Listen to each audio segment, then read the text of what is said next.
Russian forces claim they've captured another major Ukrainian city as the conflict in the Donbas escalates and international tensions continue to mount. Good morning and welcome to the Morning Brief. Today is Saturday, 4th July 2026. I'm Neil, and in the next few minutes I'll take you from Ireland across to Britain and out into the wider world. Everything you need to know before the day begins. World. Our first story comes from eastern Ukraine. Russian Defense Ministry officials say their forces have now captured Kostiantynivka, another significant city in the Donbas region. The advance represents continued pressure on Ukrainian defensive positions despite sustained international military support to Kyiv. It signals the conflict shows no signs of slowing down. For Ireland, this matters because the war in Ukraine directly shapes EU stability and security. As an EU member state, Ireland's own security environment is being reshaped by Russian aggression in Europe, and the conflict influences defence spending decisions that affect us all. From Central Africa this morning, a deeply concerning health emergency. The Democratic Republic of Congo reports that confirmed Ebola cases have now risen to 1,502. Healthcare systems in the region are becoming overwhelmed, and there are serious international concerns about the risk of regional and potential global spread. This is one of the largest outbreaks in recent years. For Ireland, Ebola outbreaks trigger international health protocols that directly affect Irish healthcare workers operating in affected regions. They also shape travel advisories for Irish citizens in Central Africa and increase the humanitarian aid commitments our NGOs make to the continent. From Poland this morning, a stark warning from the heart of Europe. Poland's Prime Minister, Donald Tusk, has warned that critical months lie ahead as Russian military threats escalate. He says the country is actively preparing for multiple conflict scenarios. The statement underscores the deepening NATO-Russia tensions now unfolding across Eastern Europe. This matters to Ireland because Poland sits as both an EU and NATO neighbour to Russia. Any major conflict there would directly threaten EU stability, could trigger NATO Article 5 obligations affecting Ireland's international standing, and would have severe economic consequences for Irish trade and investment across the continent. From Iran this morning, a moment of significant political ceremony. Iran's supreme leader, Ayatollah Khamenei, is now lying in state in Tehran as the nation begins week-long funeral ceremonies. The state funeral underscores political continuity within Iran's leadership structure and signals stability within the Iranian system. For Ireland, Iran's political stability affects global oil markets, international sanctions regimes that impact Irish business, and the broader Middle Eastern geopolitics that shape EU foreign policy and our humanitarian concerns in the region. UK. From the United Kingdom this morning, Andy Burnham, who is widely expected to become UK Prime Minister later this month, has now ruled out calling an early general election. He's committed to honouring the 2024 Labour manifesto and will stick with the current parliamentary term. The signal then is one of governance stability during a period of leadership transition. The Irish connection here is significant.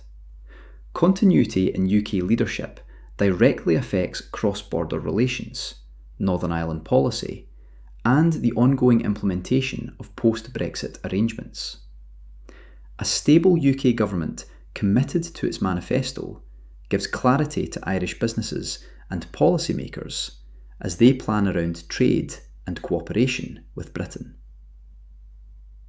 From Westminster this morning, proposed changes to family law. The UK government is proposing new legal protections for cohabiting couples in England and Wales when relationships break down. The changes would affect property and financial rights for unmarried partners. These reforms could have ripple effects beyond England's borders. For Ireland, This matters because many Irish citizens live in the UK or own property there. Changes to cohabitation rights directly affect inheritance, property division, and financial security for Irish UK couples. These legal changes may also influence how Irish law addresses similar family law questions at home. From Northern Ireland, the conclusion of a case that has haunted the island for years.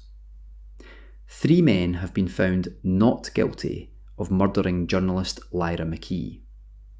She was shot dead while observing rioting in Londonderry in April 2019. The case has now concluded without securing convictions for her killing. It's a deeply difficult outcome for her family and for all who knew her. Lyra McKee was an Irish journalist killed in Londonderry, and her death profoundly affected press freedom and community relations across the island. This acquittal impacts public confidence in justice for high-profile Northern Ireland cases, and raises ongoing questions about accountability and resolution. Ireland. And we close at home, in Ireland. 2 members of An Garda Síochána have been injured during an attack at Dundalk Garda station. The incident underscores the ongoing safety risks facing frontline police officers across the country. It's a reminder of the dangers our gardaí encounter in the course of their duties. Irish citizens depend on our gardaí for protection and safety every single day. Attacks on officers affect community security and the capacity of An Garda Síochána to serve and protect us all. An investigation published this morning examines why Irish taxi fares are so high and what might change. The report looks at regulation, fuel costs and licensing issues that are driving up fares across the country. It's a cost of living concern that touches many Irish families and workers every day, affecting both commuting costs and household budgets. For Irish workers and residents, taxi fares are a tangible part of daily life. High costs affect our ability to commute, to travel, and to manage our household finances. In the tech sector this morning, significant employment disruption. Tech services company Genpact has announced approximately 90 job losses affecting its Irish workforce.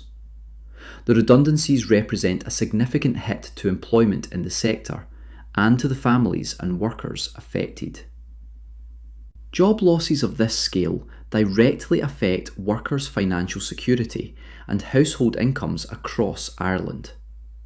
The tech sector remains vital to our economy, and these redundancies are a concern for all of us. And finally this morning, a significant healthcare report from the HSE. A new 50-page HSE report reveals that more than 46,000 terminations have been carried out by recognised providers in Ireland over a 6-year period. The report examines the expansion of abortion services and access across the country. It represents major change in Irish healthcare provision and women's access to medical care.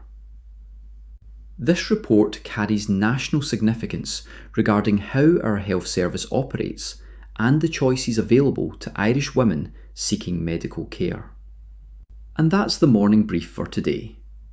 Whatever the day brings, take it steady. I'm Neil. I'll be back tomorrow morning. Until then, look after yourself.